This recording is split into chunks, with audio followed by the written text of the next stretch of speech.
no sign of him, my lord.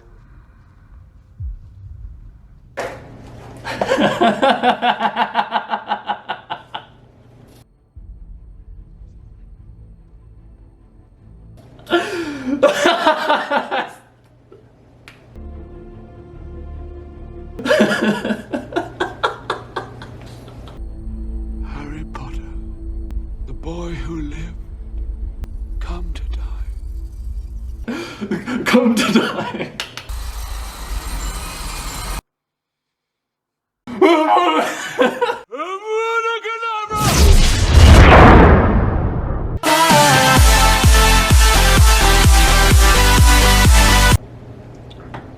We're ready, we're good to go. We're gonna do this in one take. Here we go. So, I'm so excited. All right. Seasons of Life by Jim Rohn. Here's the deal. The main takeaway from the book is there are seasons of life. And most of you, like me, have probably endured, if not you are enduring, a winter. If I was a betting man, if I had to bet one of my last dollars, I'd say you're going through a winter of your life right now, surely. Am I wrong? Is it springtime? Is it sunshine and roses? No? You feel depressed? No. Let's get serious. So, when I read this book, and I finished it today, Seasons of Life by Jim Rohn, it was fantastic because he goes over the essential law, which is the law of sowing and reaping. As in, most people, they come the harvest time, come the time to see what the fruit of your labor. Most people have empty sacks, as they say in the book, using farm analogies, not what you're thinking. So, but that too, no.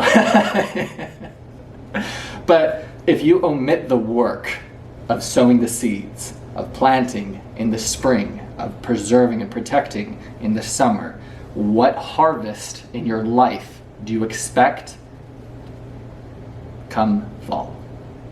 Tell me.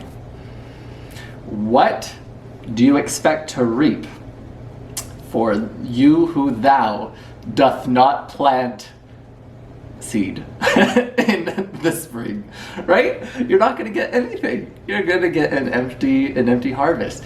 And so what happens is people don't do the work. They don't know where they're going. They don't know what they want.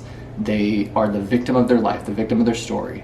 And so come time to the harvest, right?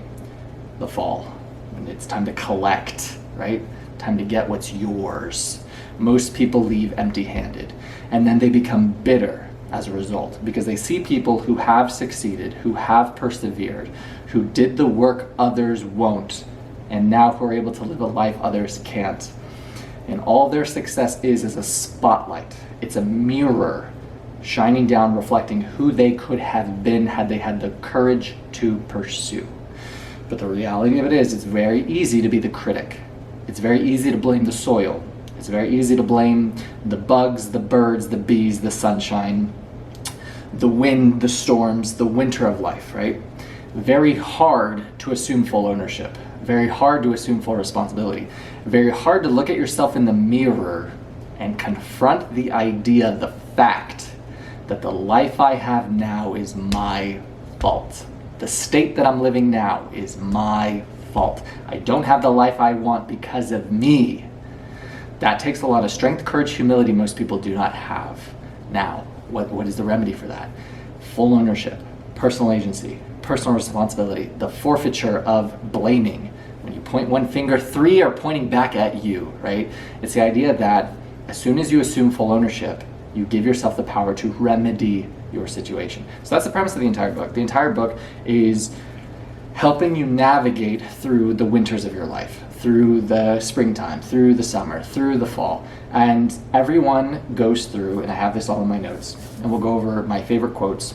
There's homework, there's actionables, but the main thing that I wanted to start with in this is the whole hero narrative. Because the hero narrative is you taking full ownership, is you assuming full responsibility for your life, is you focusing on what you can control, the seeds that you can sow, right? Not focusing on the lack, not focusing on the adversity, not obsessing about past winters, right? Not using the past as a tool to beat yourself to death with, as using your past failures as a reflection of your future. It only is if you choose for it to be, but your past does not equal your future. I got that from Tony Robbins. Your future could be whatever trajectory you decide today, and it's the decision is the hardest thing. I saw a good interview, and I'm so glad I saw it. It was with Robert Downey Jr. and Oprah, and I had this conversation with one of my new mentors, Oren, who I'll be discussing in this lecture, that I met with before yesterday, Monday. And in the interview, it's with Robert Downey Jr. after he's overcoming his black tar heroin addiction.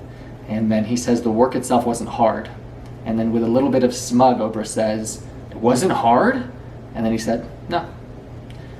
Making the decision was the hard part. And that, wherein lies the key to your escape, right? You choosing to escape your rat life. You choosing to close the gap of who you are and the potential of who you can be. You choosing to become the hero of your story. It's a decision. It's the day you say enough, right? It's the day you say never again. It's the day you say I'm gonna do whatever the fuck it takes until I reach my goal. One of the best lines in this book is, when a man is resolved, time, the fates, and circumstance, they all gather in a conference. They all conspire, and they all warily agree. We best step aside, for we are powerless against this kind of resolve. And it's the truth. If you know what it is that you want, and you are determined to do whatever it takes to achieve that goal, right? Is that a woman that you want? Is that a business you want to start? Is that a country you want to travel to? Is that whatever, is that your dream physique, your dream financial status or income? What is your dream life? What is your goal? What are you willing to give in order to realize this goal? That is the premise of this university. There's one of the really good quotes that I was going to finish with, but why don't we start with it? It was the mantra for Ratlife. The essence of springtime is faith woven among the threads of massive human effort. What is the mantra of Ratlife? Anyone can escape. It starts with belief and the courage to pursue Ratlife. We're all going to make it. The essence of springtime is faith, belief, airplane outside, woven among the threads of massive human effort. That's massive action. That's courageous pursuit of your endeavor. That's doing whatever it takes. That's not letting no be the deciding factor, man. What if you refused to accept a life of mediocrity, of contentment, of a world full of no's and limiting beliefs and projections of their insecurity? What if you chose yes? What if you chose not to feel sorry for yourself? What if you chose to do whatever it takes? What if you chose to forfeit your excuses and your victim narrative and instead shifted the dialogue to life is happening for me and not to me? As soon as you do that, it's in a book that we'll discuss in a future lecture, Man's Search for Meaning by Viktor Frankl, a survivor of 4 Nazi concentration camps, came out with a sense of joy and fulfillment because he said, a man with a strong enough why can endure nearly any how. And when you know what it is that you want, and you're willing to do whatever it takes to realize that goal, that dream, that endeavor, there is nothing that can stop you from realizing it, from achieving your goal. Nothing. The only thing stopping you from achieving your goal is the bullshit story you keep telling yourself as to why you can't. We spoke about this in the last lecture, right? That is the limit. You, right? But if you're the hero of your story, if you take full ownership, if you plant obsessively, if you constantly take massive action, change your approach, take more action, try, fail, try again, you reach the breakthrough, dude. You reach until, right? So, now that we got that covered, let's begin. So, I want to discuss the favorite things that I got from this book and then my reflections and thoughts from it. Does that sound good? Can we do that for this lecture? What we have been is an established and unforgettable fact. What we can yet become is an unlimited and boundless opportunity. Therefore, do not allow your awareness of past difficulty or failures to adversely affect your current future possibilities. How many of you have a limiting belief or a story based on your past experiences? I had a conversation with Rohn, and we were talking about my inability to let go living in California, right? I told him, when I travel, I said I'm my best self. And I said, when I travel, I feel so free to let go, to be myself. I love it. People, I fill them with so much confidence being themselves, comfortability in their own skin. And I bring out the best in people. And because I'm my best self, and I love it. And I get the admiration and adoration of others. And it's so beautiful. And I said, it's only when I leave California. And he said, no, it's not the country. He said, and I love this, he said, it's an inside job. He said, oh, it was so good. And we literally broke it down and broke it down and broke it down for me. And it was this idea of me being so afraid to let go, because in my grind, in my story, he calls it the goal line of, earning 6 figures or this, whatever materialistic, tangible achievement you're trying to pursue on your trajectory, right? Whatever the goal is, the income, the relationship status, the physique, whatever the thing is. He said, there's the goal line, and then he said, and then there's the soul line, right? And he said, you can choose to be happy and grateful and appreciative now, in the absence of these things, materials, in the presence of debt, in the omission of this job that you want, or this woman that you want, or this country you want to travel to, or this degree in terms of the, where you want the business to be. He said, you can choose to live in that beautiful state now. It's an inside job. And when we broke it down and reverse engineered it, we've discovered, for me, and I'm willing to share this, that, and I told him, I said, and I was literally on the brink of tears to the conversation, because that's how sort of intimate and it's how prevalent this truth is. And when we really broke it down and we really dissected it and we really reverse engineered it, when I was able to let go and be honest and vulnerable and transparent with him, I said, I think the reason that it's so hard for me to let go here in California is because it's so hard for me to give myself permission to give myself permission to be happy, to give myself permission to relax or to take a day off. I told him, I said, with my level of urgency between when I'm expecting my mom to pass away, between when I turned 28 and I wanted to step into the role of the provider, and it's like I want to make this amount of money as quickly as possible so that my woman never has to work another fucking day in her life, right? And I said, I have all of this urgency, and I have the time is just finite, and it's this. I said, it's so hard for me to allow myself, to give myself permission to take a Saturday, to take a day off, to just be, to let go, to relax, to do any of that. And while it's great in terms of fire and fuel and discipline, work ethic, perseverance, all this, and I told him, I said, what it feels like is that wall is that, you call it an energetic wall, whatever, right? Your vibration, your frequency. I said, I feel like that's exactly what's keeping everything at arm's reach, at arm's distance.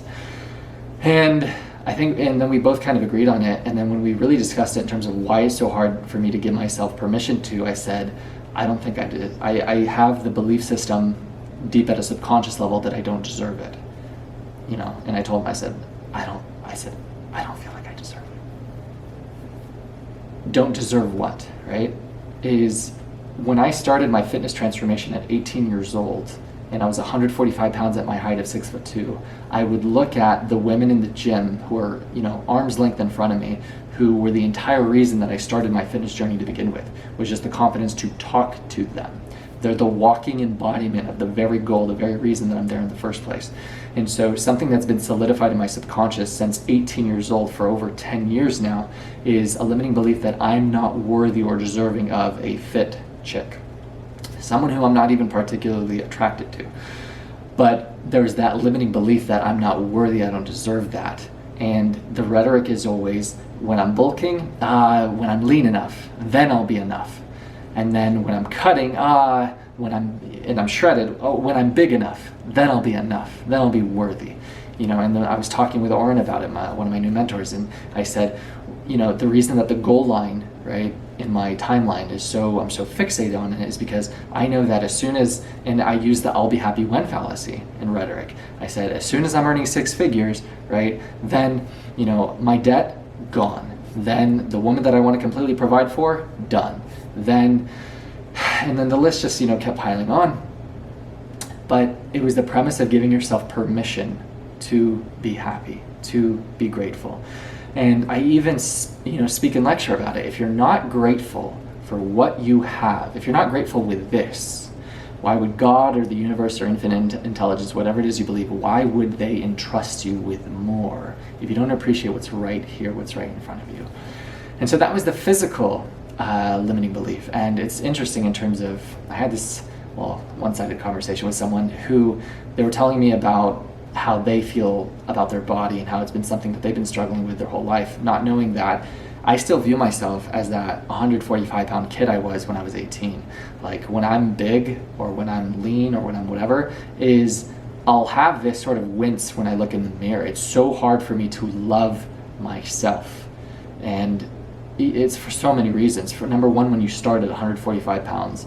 Number two, when you've had injury after injury after injury, and you've seen what you're capable of, the potential of your strength and your physicality or your leanness or your size, and then you see the regression and you're combating that, and then you, as I'm sure anyone here, you're so hyper aware of all of your flaws, of all of your shortcomings, of all of your, asymmetry. And so when you fixate on all the lack, when you fixate on all the flaws, when you fixate on all the less than, and it's compounded with, for example, when we go into the relationship context, I can speak for myself, maybe some of you guys watching at home can speak the same, but when you have such a history, an archive, a plethora of rejection from any person that you've ever wanted, it doesn't, and I told this to Oren, I said it doesn't help, right? When in a world full of no, rejection, all of this, when your history is stacked, it makes it so hard for you to believe you deserve love or you are worthy of this. And he said, and what I loved about it in terms of it being an inside job, and the rhetoric of Man's Search for Meaning by Viktor Frankl, the survivor of 4 Nazi concentration camps, and then the accountability and everything for the seasons of life, it says the idea that no one can make you feel less than or unworthy than you. You're the only one. You're the only one that by your belief system. And don't get me wrong, it's not, and I told him, I said, the greatest gift that you can give someone is the gift of belief. To see beyond someone's circumstance or condition and to believe in the man or woman they have the potential to become. I watched a great video by Jordan Peterson just the other day. He said, that's what true love is. He said, when you really love someone, he said, you see them at their best. You see them at their full potential. And he said, it's only you who can see that. And he said, it's up to you to realize that within them. You have the ability to breathe belief, confidence, reassurance in the ability and potential of your partner or of your future partner. Only you, right? And it's by breathing that belief, breathing that certainty, breathing that unconditional love, adoration, admiration for them, for their ability, for their capability. And if you do that over and over and over and over, man, someone, especially with a history like me of so much insecurity, so much, lack, so much fear, so much whatever, one person fucking breathing that into you over and over and over, sometimes that's all you need, man. The right person can breathe so much confidence into you to where if you've ever heard the expression, that person made me feel like $1 million. Yeah, it's because they made you feel like you could conquer the fucking world, man. And so that idea of not letting your past difficulties be the reflection of your future path, it's so important because I understand that we're all, including myself, so hyper aware of our limiting beliefs, even at the subconscious level. Something that's very hard to vocalize. The idea that I don't deserve this level of love or friendship or support or approval or whatever, right? And like the saying, we're all gonna make it, right? The mantra of Ratlife that I got from Aziz Shavershi, and the man from that video is the Legacy, the 22-year-old Australian bodybuilder who passed away, who said, and what made it so eerie was he was passed away in the video afterwards, right? It came after the fact. It was a tribute video to him. And he said, we're all gonna fucking make it, bro, that's it. 22-year-old who died, right? Who had the same story as me. And even if it's a lie that you have to tell yourself, like, we're all gonna make it was for me when I started at 18 years old, 145 pounds, if you say it enough, right, eventually you'll believe it. So even if you have to be your own cheerleader, even if you have to look at yourself in the mirror and practice the self-love, and for me, the exercise that I've been doing the past couple of days is just allowing my body to completely relax, getting the habit of completely letting go, just as I would as if I was abroad.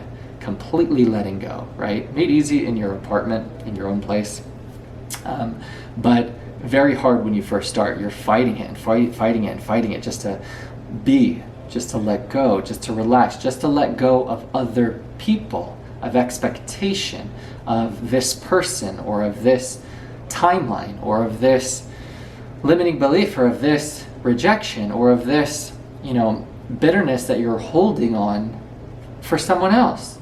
Just to let go, right? Just to be, just to allow what is trying so hard to come into your life, to come into it.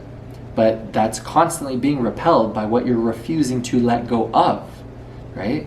So that's what I'm doing in my current practice, is practicing that rhetoric that, and I saw it it's a movie, it was a clip with Paul Rudd. He said, why does this person not want this person, right? Or why do they only date shitty people?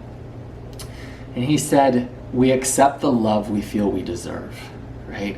And so I'm in that constant strive and pursuits of an improved internal dialogue, right?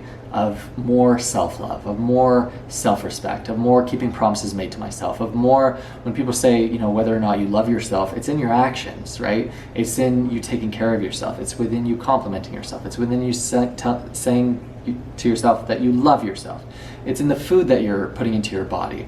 If you are putting shit food into your body, is that somebody who loves themselves? If you're not going to the gym and bettering your health, is that someone who loves themselves, right? If you're have a shitty internal dialogue and you're constantly putting yourself down, even in jest, something your mind can't differentiate between the two, right? Jest or severity, is that someone who loves themselves, right?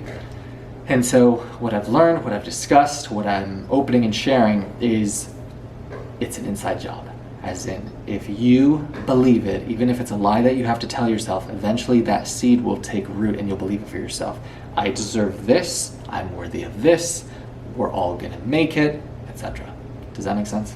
So, weeding out the garden of your life. Better than many of the wrong friends are a few of the right friends. Better than a few of the wrong friends are no friends at all.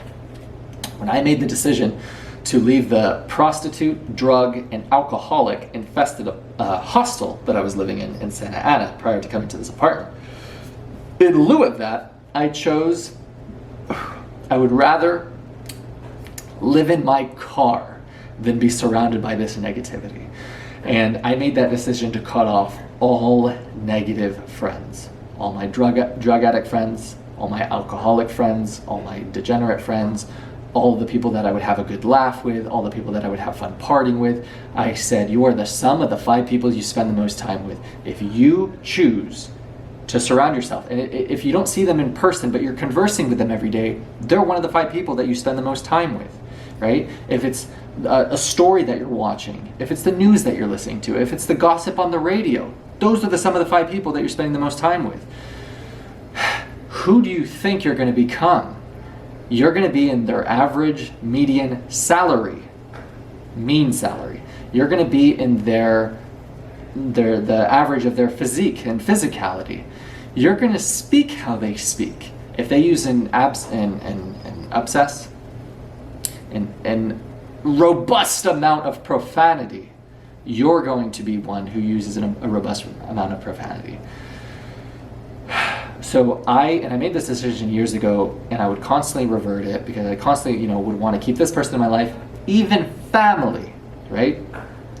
But you have to understand that you kicking these people to the curb, you cutting the fat out of your life, you weeding out the pests and the disease and the parasites from your garden, as selfish as it seemingly might seem outside looking in, it's the most selfless thing that you can do. Because you choosing to take care, to stand guard at the doorway of your mind, right, is you actually proving that you actually love yourself and you actually love them. Because even though they can't see it, even though they'll, oh, what happened to you? Oh, you changed. Oh, you don't talk to me anymore. No. It's, you're not on this path. You're not on this plan. You're not on this trajectory. Get the fuck out. And it has to be that way. If a person is going to invite anything short of a sense of uplifting, a sense of encouragement, support, the word yes, not be careful, not what about this, not fear, doubt, projection of insecurity and hesitation and limiting belief, but how can I help? That's awesome. And it's so imperative that those are the only people you choose to surround yourself with, are the ones who it's nothing but support, nothing but encouragement, nothing but I'm going to uplift you, I'm going to breathe confidence in your ability, I'm going to water you, right? Not the people who make you feel self-conscious being yourself, or self-conscious every time you talk about a fucking idea or a goal or a dream or a passion, right? Or an endeavor. I hated surrounding myself with those people who made me feel so uncomfortable, who when you talk about something like this idea or this pursuit, is they make you feel so self-conscious, they make you feel so uncomfortable in your own skin. People who you're choosing to keep into your life who make you feel so hard to love, you forget. And it's so refreshing when you get an instant reply from somebody else versus days reply from another person. When you get an effortless, if I ask somebody for their address and I get their address, right? No questions asked, here it is, right? Because why would a person be asking you for your address? This is a basic example. Because they want to send you something. But then when another person, why? Or something like this. It's night and day, man. The people who love you, the people who support you, the people who encourage you, the people who make you feel so effortless to love, kick the other people out of your life, right? Pull the weeds out of the garden, friends and family. I would have rather lived, and I did, in my car, homeless, 93 days, than be around that toxicity for another fucking second. It's a hard decision to make, because it's incredibly lonely. You choosing a life of improvement, growth, betterment, and that kind of trajectory, right? Because you're gonna lose a lot of loser friends that you have. Let's call a spade a spade. Anyone who doesn't water you, anyone who doesn't encourage you, uplift you, support you, make you feel confident, comfortable in your own skin, right? Anyone who fills you with negativity, drama, gossip, limiting beliefs, victim mentality, they just want fucking empathy. They just want you to feel sorry for themselves, for them to elicit dopamine. You choosing to allow and tolerate those people is exactly why you will and forever in perpetuity stay here. You have to let them go. You have to cut them off. I've tried so hard to save people. You can't. You have to save yourself. It's the only way, man. You have to be active in your own rescue. You have to say, fuck it. I don't know how we're going to do it, but how is not my business, right? It's my job to plant the seed, to plant the tree, not to create the tree. God, intelligence, divine, universe, whatever, they do the miracle, right? You focusing on the how is very limiting. And I made that mistake so often. I said, this is what I want, and this is exactly how it has to happen. And I saw a great video. It said, how arrogant the universe, God, infinite intelligence, whatever it is that you believe, can make this come to fruition in a million different ways. But you're so hell-bent on it needs to happen in this way, in this facet, in this fashion, in this sequence. No. That's ridiculous. What if you know what it is that you want and let go of how it came to pass? You're going to get exactly what it is that you want, not in the way that you think. Did I think being here in this apartment, making these lectures, I would have had to experience heartbreak, or living in my car for 93 days, or assuming over $15,000 in Ratlife debt, or having to take a graveyard shift at Amazon, or I could list all of my failures, or having a drug overdose where I was the closest I've ever been to dying. If I knew the how in foresight, would I embark on my path, right? If you knew what you had to go through to get the life that you wanted, was that divorce? Was that family member dying? Was you losing that kid? Most people never would, dude. If you knew the how, right? If you knew, I have to endure this, most people never would take that first step. But that's why it's so important. Know what it is that you want. Let go of how it comes to pass. Have the belief that it's going to work out, even if it's a lie that you have to tell yourself. And dude, step by step, you'll slowly start to water it, to nourish it, aided by you taking the weeds out of your garden, right? The pest, the parasites, the disease, veiled in the limiting beliefs and projection of insecurity and fear and doubt and hesitation from your friends, from your peers, from your family. So it's so important for you to stand guard away at the doorway of your mind, right? Be very cognizant of who you're allowing to influence your life. You are the sum of the 5 people you spend the most time with. Who are you choosing to become? Next. And it also takes effort to learn how to love ourselves above all others, especially when we are so consciously aware of our failures, doubts, and tragedies. And I told you about the conversation that I had with Oren, one of my amazing new mentors. And I came in, expecting to talk about Ratlife and the business and all of this. And we inadvertently, he gave me the key to everything. And it was that whole idea of, it's an inside job of you letting go, of you practicing giving yourself permission to be loved, to be worthy of happiness, to be worthy of this ecstasy, pleasure, euphoria here, where you are with what you have now, right? Making this income, with this debt, with this.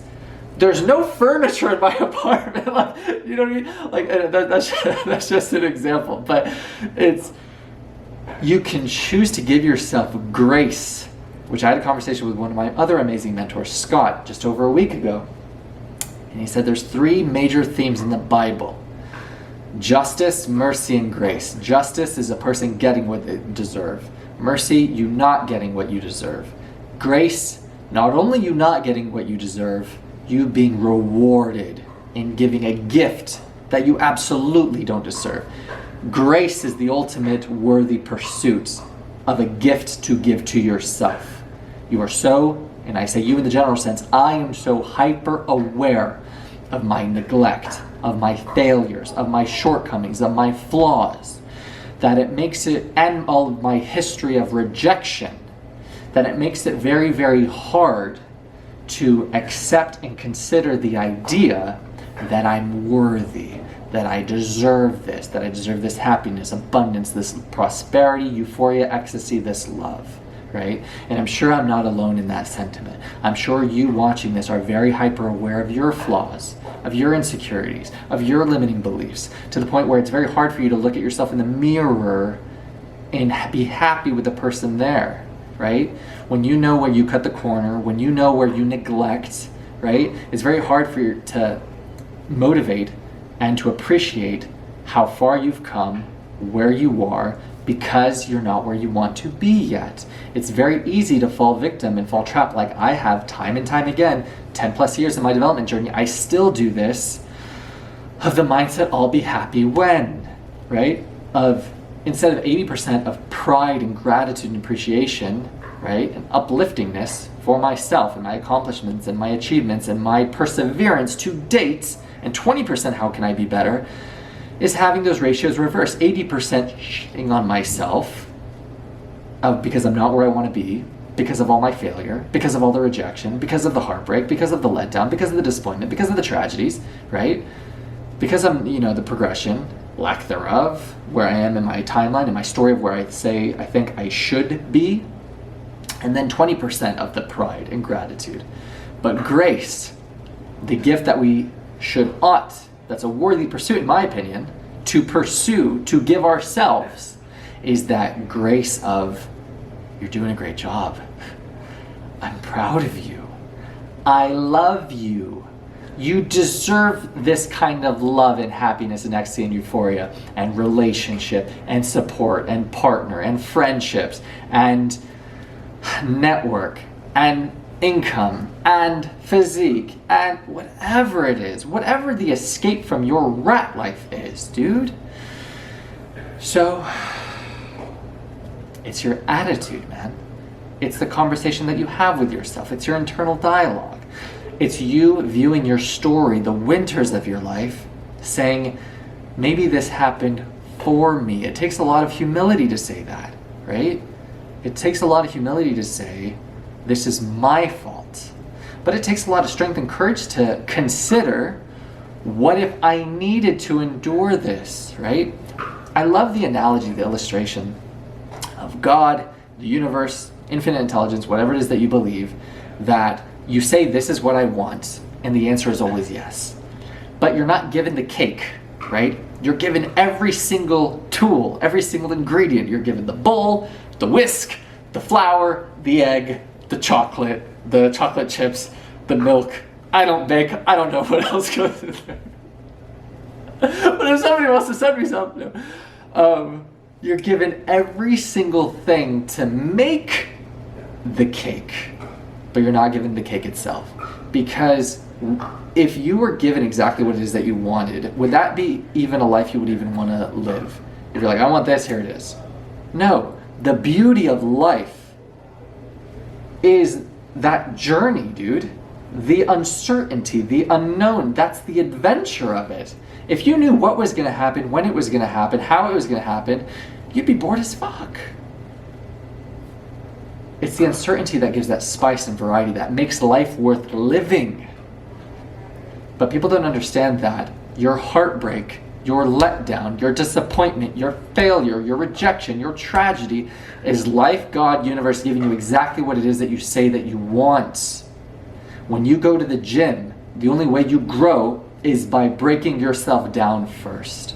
You have to fail. You have to tear your muscle fibers down. You have to be broken in order to repair, heal, grow. Why would it be any different in any other facet of your life? If you want this ecstasy, this euphoria, this love, dude, you have to experience the heartbreak. You have to experience the disappointment, the letdown. If you want to grow in any aspect of your life, it is harder before it becomes easier, right? So, it's your attitude about it. There's a great quote by the good Winston Churchill. Success is going from failure to failure with no loss of enthusiasm from one failure to the next, right? You have to have belief. You have to have an unwavering enthusiasm that I'm gonna get there soon enough. You're X amount of steps away from your goal, but the beauty of life is you don't know how many, but it's a finite number. It's you doing whatever it takes, trying again, failing, trying, learning, failing, trying again, until you make it, until you break through, until you achieve and realize your goal. But how disappointing it is when you get exactly what it is that you say that you wanted and you're still unhappy and still unfulfilled because of the idea, I'll be happy when. So I'll tolerate a state of misery, of not giving myself permission to not only not be loved by others, but to love and appreciate myself from the omission of that grace. For the delusion that it's okay for me to be miserable now, and then on the day when I have this goal line, when I have this person or this physique or this income, then I will decide to give myself permission to be happy, only to find out when you get exactly what it is that you want and you're still fucking miserable because it's the same you. So it's so important to give yourself that permission. This is not me telling you. This is things that I need to tell myself, that I need to tell the young men watching this, that I need to tell my future son watching this lecture one day.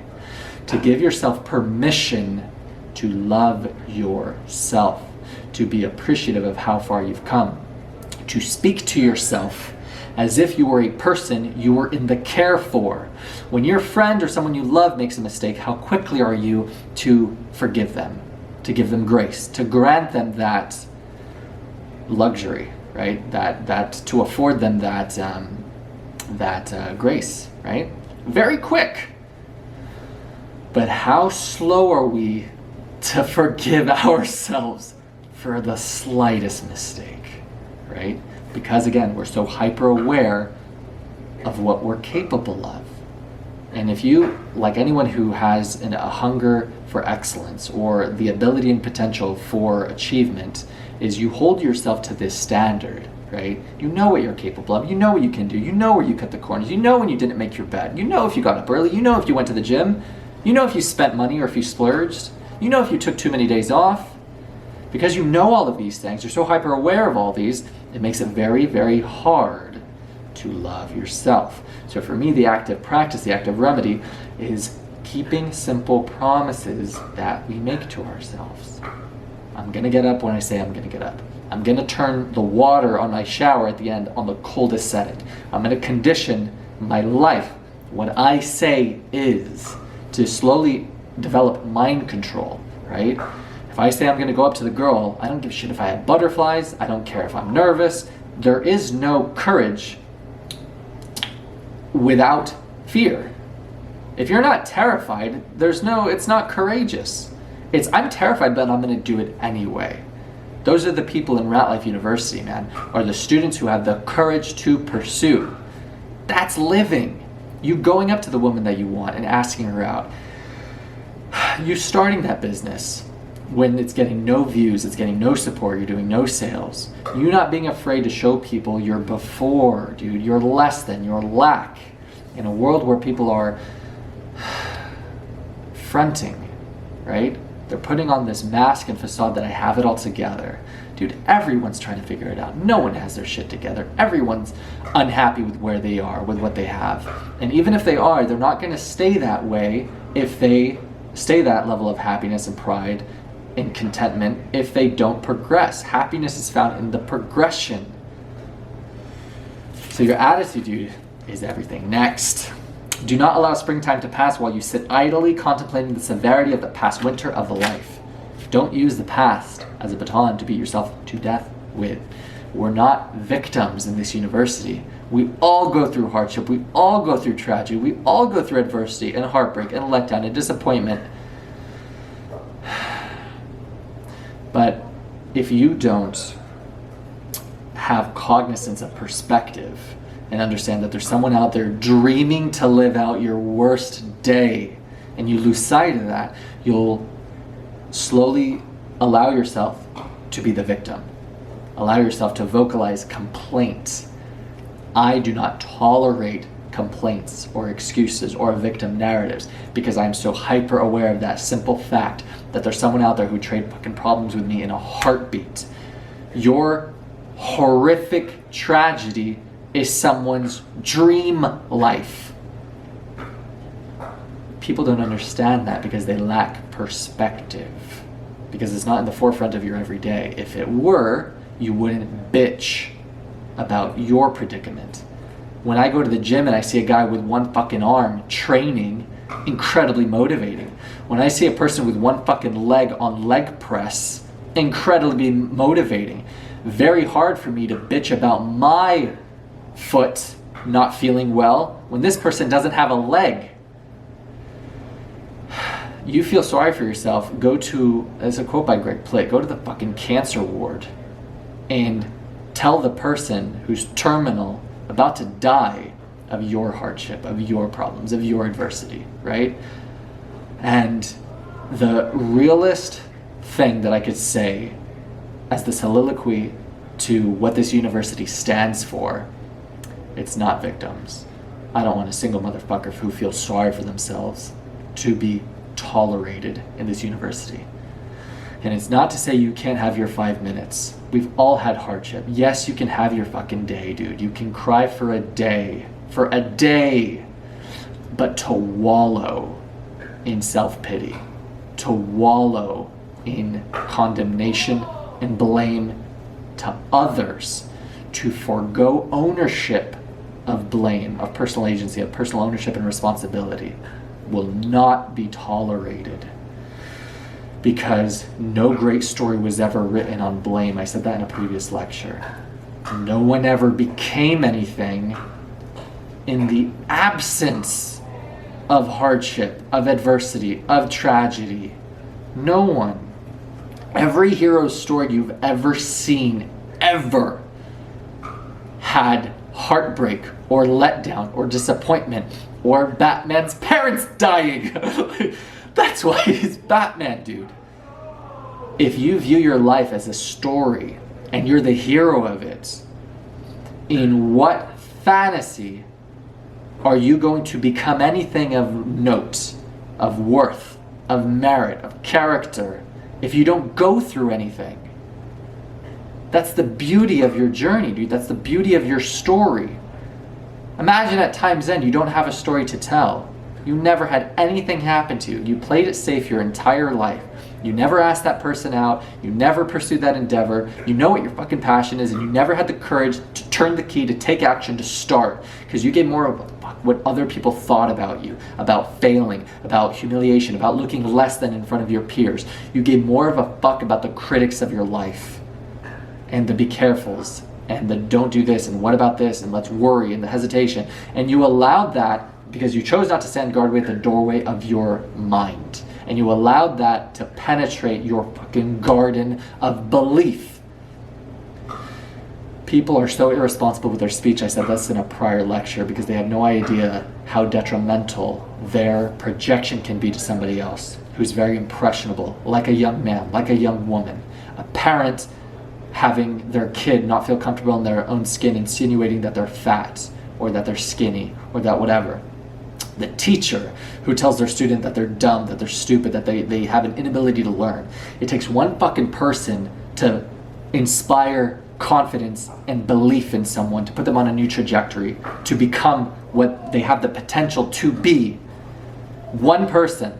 And you could be that person. You could be that one guy for someone else. You can't do that if you're the victim. How can you tell someone that they can become more, that they can do it, that they can, after their failure or heartbreak or letdown or rejection or disappointment, that they can dust themselves off and keep going and keep moving forward if you don't, if you refuse to, if you allowed failure to stand, if you chose to be the critic of life and not the man in the arena, right? How the fuck can you ask that of someone else if you're not willing to assume full ownership and responsibility for your life? Tell me. The bugs and weeds of life exist to test the human will to succeed and the human worthiness of life's rich rewards. And there was another quote that just follows it. It's so good. It says, all good will be attacked.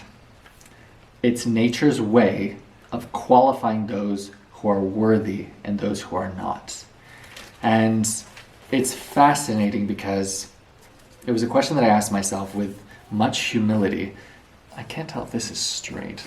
It was a question that I had to ask myself with a lot of humility is, are my actions consistent with what I say I want? When you say you want this, the universe, God, women will test you to see if you're really about it. If you say this is the person I want, and I learned this from Jordan Peterson, it is fascinating the way women test men because they have to, and they do it consciously or subconsciously for biological reasons, as in women know, consciously or subconsciously, that a man's patience and temperament is going to be tested in the presence of children. So women will do these stupid fucking tests to test a man's patience. And I learned this from Jordan Peterson. They'll dress provocatively, they'll do all these, and women today do it even, women, and I know this because I've had it happen to me in a plethora of times, they'll purposefully disrespect you to see what you will tolerate. And they'll give you so much garbage to see if they can break you. As in, a woman needs her man to be strong enough emotionally to lean on so she can crash her emotional wave after wave after wave. And if you are unwavering, they know that you can be that rock for them. But the frustration is the way that they do it. It's the way that they test you. Is the stupid shit that they do. And I know I could speak for so many guys on this matter. And so many women know the stupid fucking test that they do for guys. And it's all a game, but it all makes sense. As in, when you know from a biological standpoint that the man's patience is going to be tested in the presence of children, you want a man who can remain composed, who can control his emotions, who has the capacity for danger, but the composition and stoicism for patience, for calm, for serenity, right?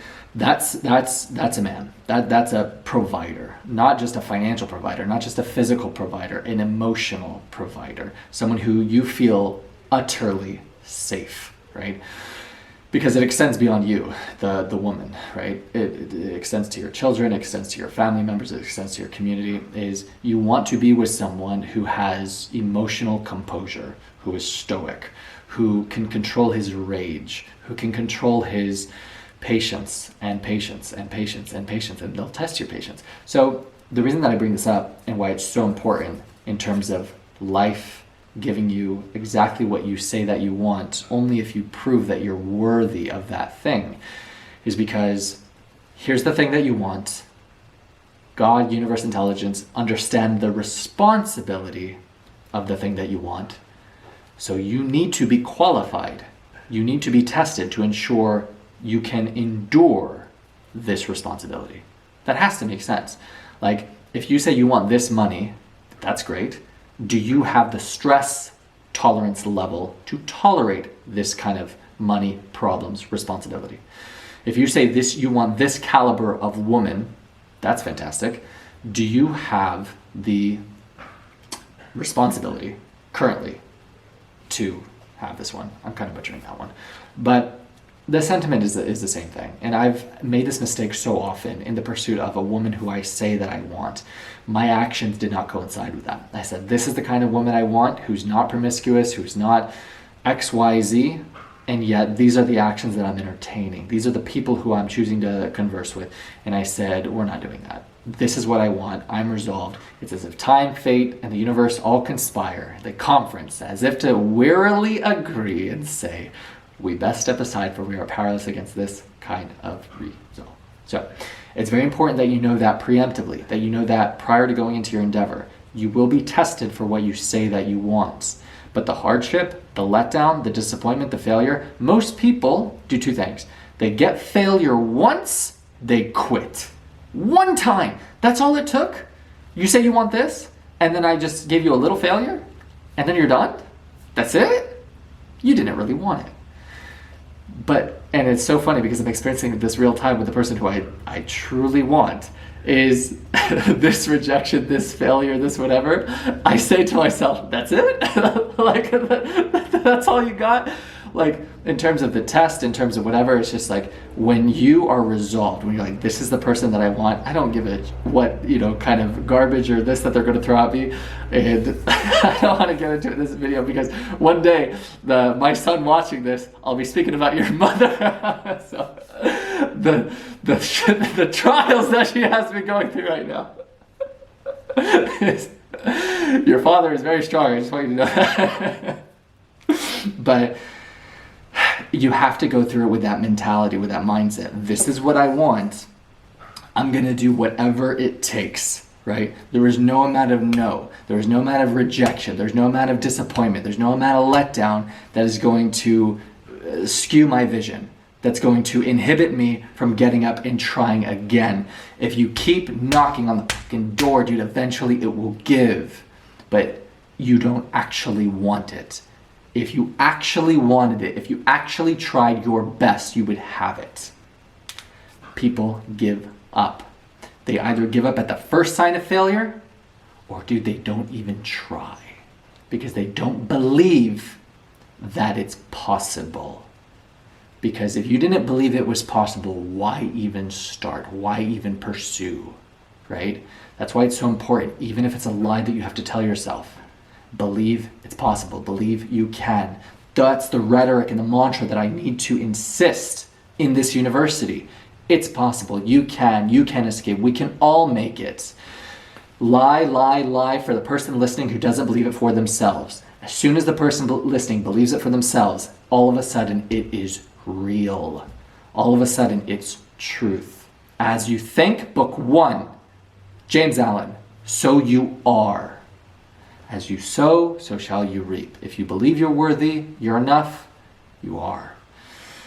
But it's so important in the endeavor that you're embarking on. Physical pursuit, relationship pursuit, financial pursuit, I said physical, spiritual pursuit, emotional pursuit, right? Any transformation, you have to understand you're going to be tested. You have to understand that life is going to qualify you to see if you have the ability to endure the responsibility of the thing that you say that you want. Are you worthy, right?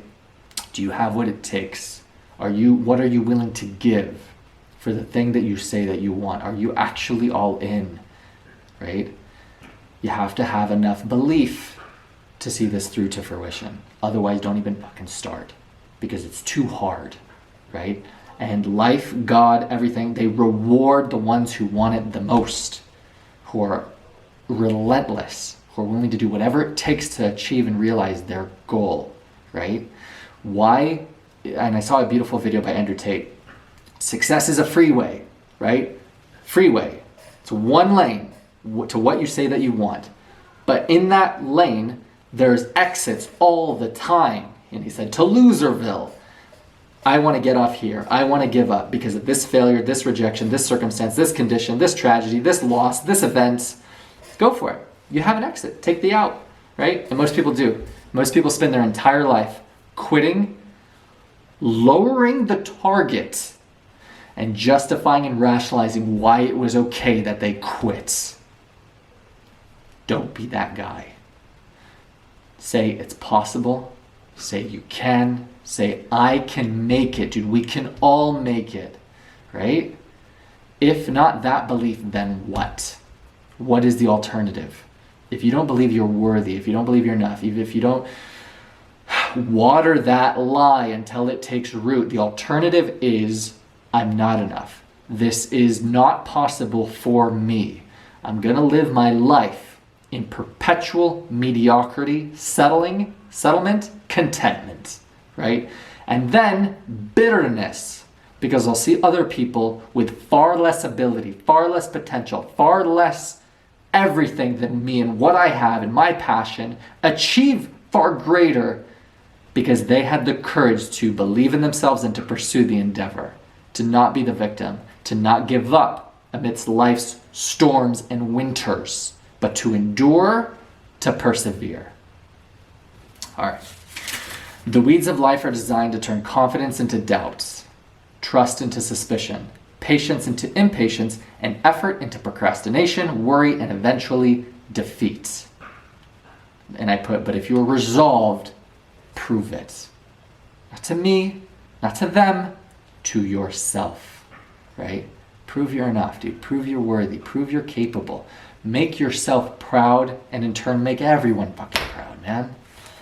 Become the man or woman you were born to be. Because as you sow, so shall you reap. I think we hammered that point home. What do you guys think? And I put iceberg image of critics not aware of the price paid for the highlight reel, the harvest that you see. And I said, people don't see the disappointment, the shattered hopes, the heartbreaks, the rejection, the failure, the loneliness. And this is from the book, all of those things, right? They don't see the form of despair. Winter in the form of despair, loneliness, disappointment, tragedy.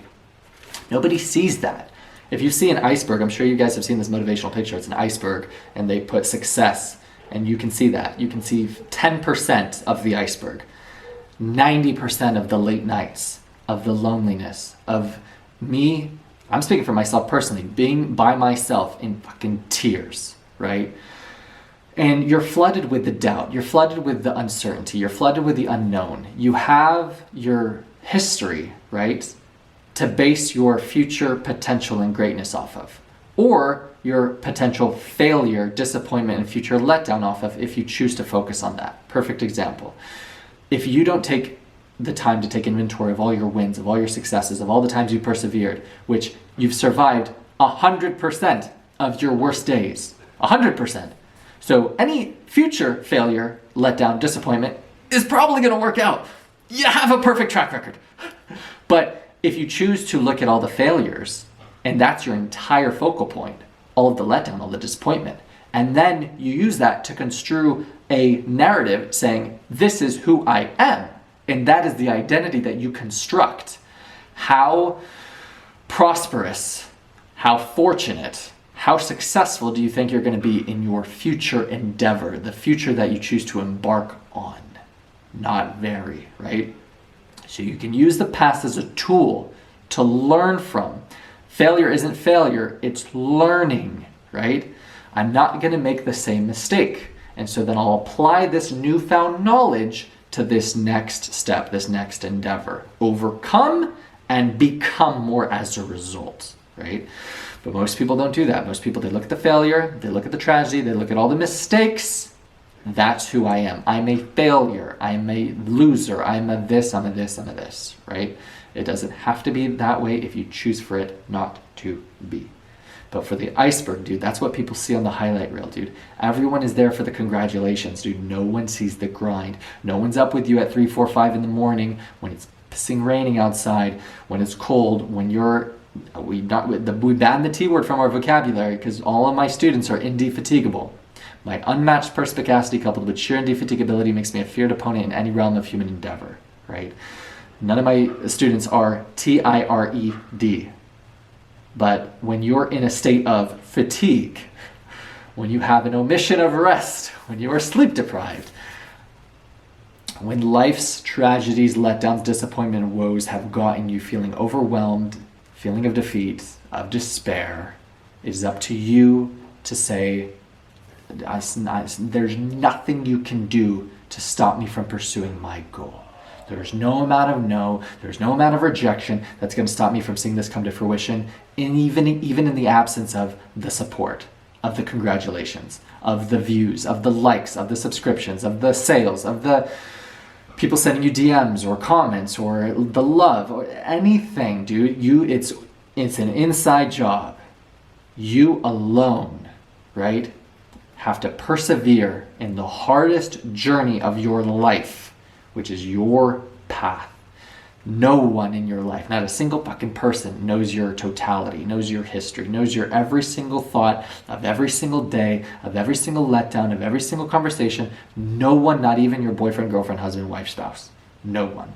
My family members don't know my entire story. My friends, closest friends don't know my entire story. Every person on your social media just knows what you post. Just know the life that you project, the highlight reel. Only you know, dude, what you've come. So how folly of an idea to fall into the comparison trap, to compare your timeline, your 1000%ly unique story to someone else's. How foolish. When no one else has done your journey the way you've done it, with your start, with your adversity, with your problems, with your potentials, with your beliefs, with your passions, with your hardships, with your losses, completely unique to you. You have one unique story, you have one unique timeline, but you have to understand going forward, that iceberg, dude, people will see the success. They'll see the win. They'll be there for the congratulations. They won't see the hardship. They won't see the loneliness. They won't see the rejection, the heartbreak, the depression, the letdown. They won't see any of that shit. And sometimes, dude, it's only going to be you to pick yourself up. And sometimes it's only going to be you to be your cheerleader. Sometimes no one is going to give a blind fuck about you. All that matters is, dude, you do not give up. You do not quit. You do not allow that to define you, this failure, this letdown, this disappointment. You use the past as a tool to learn from. You understand you've survived 100% of your worst days. It's probably going to be fine. But if you don't have that voice of encouragement, of support, of belief, of breathing into your potential, that we can all make it, that you can close the gap of who you are and potential of who you can be, that your past doesn't fucking define your future, then you're never going to make it, dude. You have to believe it, even if it's a lie that you have to tell yourself. And if you feel on your path the loneliness, the heartbreak, the tragedy, the letdown, the disappointment, good. Because of this one quote from the book. Thank God for your present limitations or failure, for you now occupy a status from which nearly all successful stories originate. How interesting. Every story you've ever read ever of success wasn't that they didn't fail. They failed more than any other person you've ever read about. Any other person that you know. They endured more failure than anyone. But no one remembers the failures, dude. Michael Jordan failed, what was it? He was entrusted with the game-winning shot. It was like over 900 times and missed. No one talks about that, dude. No one. Was he a failure because of that? No. Any person who isn't failing isn't even trying. So there's a complete misconception that the failure means you're a failure. No. Failure means I have the courage to try, the courage to pursue, the courage to believe in myself, dude. That's failure. Courage. Because most people are the critic. Most people stand idle. Most people gossip, bitch, moan, complain, ostracize, condemn. Most people don't have the courage to fail, to try, to be the man or woman in the arena. They don't, right? Because it's very, very easy to stay in your comfort zone. It's very easy to take no action. It's very easy to say, I don't have the life I want because of this person, this circumstance, this condition, this event. People lack the strength, courage, humility to say, my life is my fault. From the seeds that I did not sow in the spring equals the harvest I do not reap in the fall. The work I did not do in the springtime of opportunity, right, which will pass you by. Opportunity in life doesn't give a fuck if you're ready for it. Luck is when preparation meets opportunity, right? But you're going to be given opportunity after opportunity after opportunity, and the ones who planted in the spring are the ones who are going to reap in the fall. It's a delay, dude. It's a delay. Your success story that is being written right now, other people will hear about it years later. Years. But they will never hear about the story of the person who gave up, who quit, who felt sorry for themselves, who complained, who had excuses, who assumed the victim role in narrative, who bitched and moaned. No one is going to hear about that story. No one gives a fuck. Everyone has their problems. Everyone has their disappointments, tragedies, and letdowns. No one cares about yours. You need to not care about yours. You need to not care about how you feel and your emotions. In any person I've ever studied on success, the biggest differentiating factor was that they didn't want to do something and they did it anyway. And that is going to be the same for anyone in this university. And how often do you think I'm motivated to go to the gym? 25% of the time, maybe, right? What's the other 75? Discipline. It's understanding that by me not taking care of myself, it's completely selfish to the people I say that I care about. When I could give this much and I'm giving this much, what are we talking about, right? You cannot pour from an empty cup. So I'm going to leave you with this quote. I have it memorized, but I put Alexander Dumas' quote, and it's so evident in The Seasons of Life by Jim Rohn. And the quote is, from my favorite movie, The Count of Monte Cristo, my favorite book, The Count of Monte Cristo by Alexander Dumas. He says, life is a storm, my young friend. You will bask in the sunlight one moment, and be shattered on the rocks the next. What makes you a man is what you do when that storm comes. You must look into that storm and shout as you did in Rome, do your worst, for I will do mine, and the fates will know you as we know you. As, I think his name was Albert, the man. And it's so true, dude. Life is a storm. Life is full of winters. Life is full of tragedy, disappointment, heartbreak, letdown, tragedy, rejection, failure, loss. Winters of life, dude, that we all endure. Everyone is going to endure tragedy at some point. Your family members are going to die. Everyone's going to endure it. It is inevitable, the inevitable of life, right? What makes you a man is what you do when that storm comes, dude. When you get that disappointment, that heartbreak, that failure. Energy cannot be destroyed. It can only be converted. Heartbreak, depression, anger can all be infinite fuel if you decide to harness it and to unleash it. It can be what galvanizes you, or it can be what destroys you. It is your choice. You can choose to dance in the rain, right? You can choose to bask in the storm or be shattered on the rocks, right? That's what makes you a man. That's what makes you a woman, is what you do when that storm comes. What I encourage anyone watching this to do, looking at the season that you're in your life, be it a winter. I was living in my car 7-8 weeks ago, dude, for 93 days, right? Drowning in debt, experiencing heartbreak, all of these things. Severe winter that I was enduring, unhappy for the past 2+ years from the burden of the debt of Ratlife and the consequences of the decisions that I'd made up until that point. Not using the past as a baton to beat myself to death with, because I did all the decisions, I made the best decisions that I could at the time with the knowledge that I had up until that point, right? So whether you're going through a winter of your life, whether you're going through a springtime of your life, whatever, I encourage anyone watching this to say to life, when you know what it is that you want, and you know life is going to qualify you, life is going to test you to see if you're ready to assume the responsibility of that noble, worthy person, endeavor, pursuit, passion, dream, goal, vision, target, whatever. I encourage you to say, when you're met with the weeds, when you're met with the winters, the storms, the tragedies, the letdown, the disappointment, the heartbreak, do your worst, for I will do mine. So with that, the book ends with, give a run at adventure. After all, you have one life to live. That's the end of book number 4. Homework assignment is very simple, and it's an exercise that Tony Robbins, who is the mentee of Jim Rohn, the author of this book, had him do, and then, or I don't know if he had him do, but Tony Robbins said it in one of his lectures, one of his seminars, and I did this in 2018, and it's an amazing exercise. And if you've been following from the first lecture, you've already done part of it.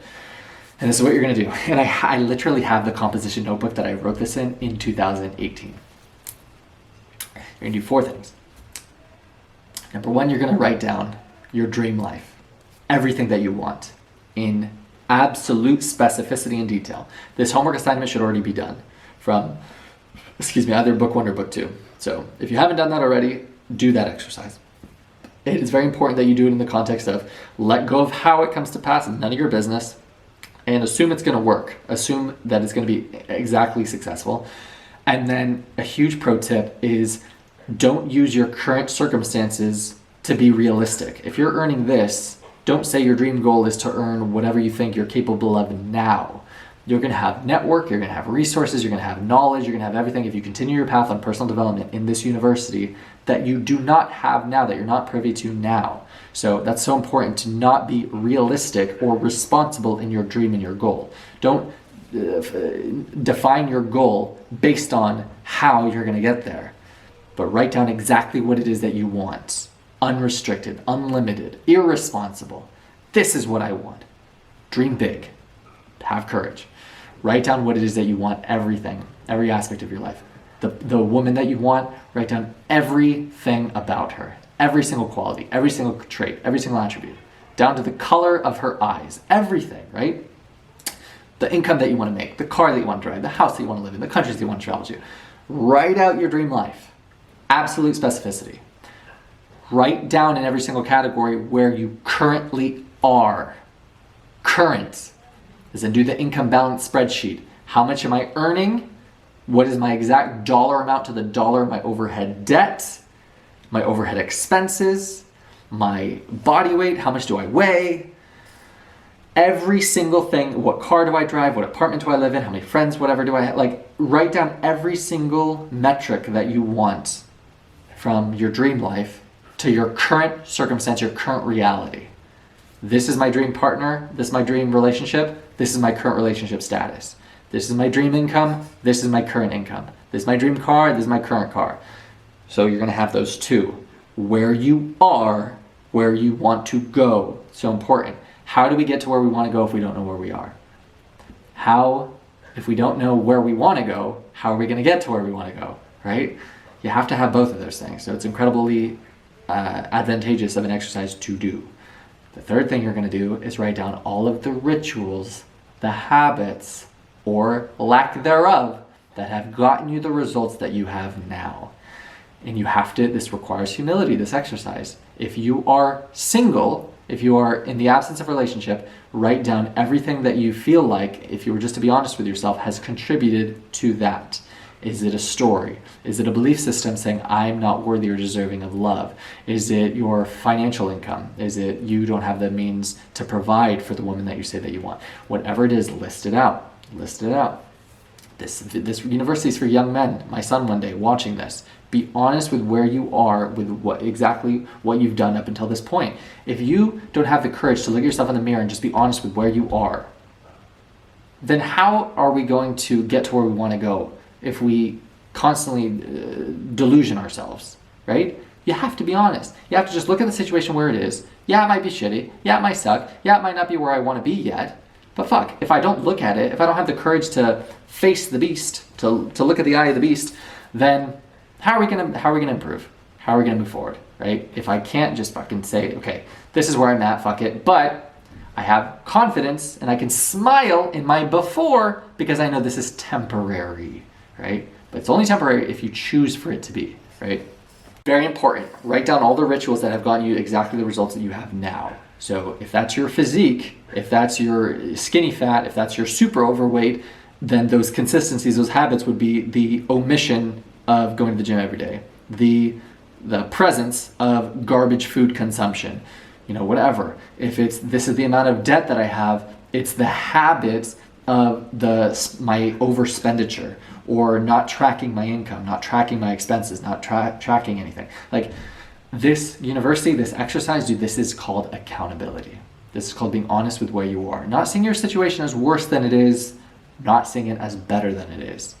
Just an honest snapshot of where I am, what are the rituals, the habits, the disciplines, or lack thereof that have gotten me the results that I have now. What do I want? And then the last thing is, in this exercise, four things, is what are some rituals, some actions, some habits that I can adopt, that I can implement, that can get me to where I want to go.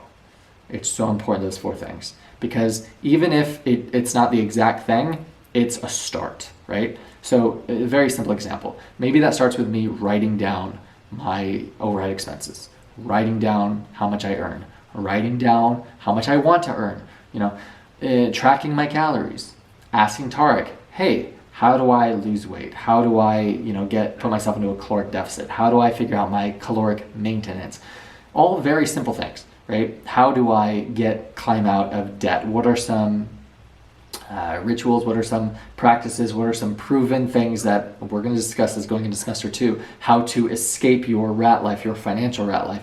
Because when I say it's a money problem, man, it's very hard to embody gratitude and to move forward when you're drowning in debt, when you're in survival mode. It's very hard to live a life of motivation and passion and presence and be on the cognizance, like I spoke with Rohn about, of the soul line, when you are just battling over fucking accrued interest on those credit cards. Oh, the divorce rate, over 50% are initiated for financial reasons, for financial stress, for financial burden. And so if you can solve the money problem, no, money doesn't solve everything, but dude, then you could spend all of your time and problems and focus on the actual problems, dude. Like imagine that. Imagine if you spent your life in the money problem was solved. You never had to stress and worry about another bill again, how rent was going to be paid. You could go to a restaurant not having to look, or a grocery store, never having to look at the menu, the cost, the price tag. And you could actually spend your life focusing on your passion, focusing on what made you happy, if money was not an issue, and you never had that stress, worry, concern ever again. What peace, serenity, tranquility, how many people do you know who are so overwhelmed or unhappy or misery, in a state of misery because of their physicality, because of their financial status, because of their relationship status? And all of these things that if we can look at the situation honestly for what it is, know where it is that we want to go, understand via accountability and humility what are the consistencies that have gotten me to the life that I have now. Do you see how it all comes back to you? I'm trying to insist on this idea of personal agency, personal responsibility, because then you give yourself the power to bridge that gap, dude, to get to where you want to go, right? But we cannot get there if we don't look at our situation honestly for what it is, right?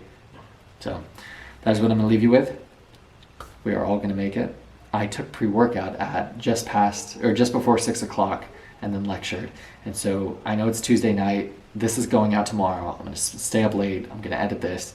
And we're all going to make it. Book 4 of the university, Ratlife University, with a single belief that anyone can escape, that we can all make it, that we can all close the gap of who we are and the potential of who we can be, that it starts with belief and the courage to pursue.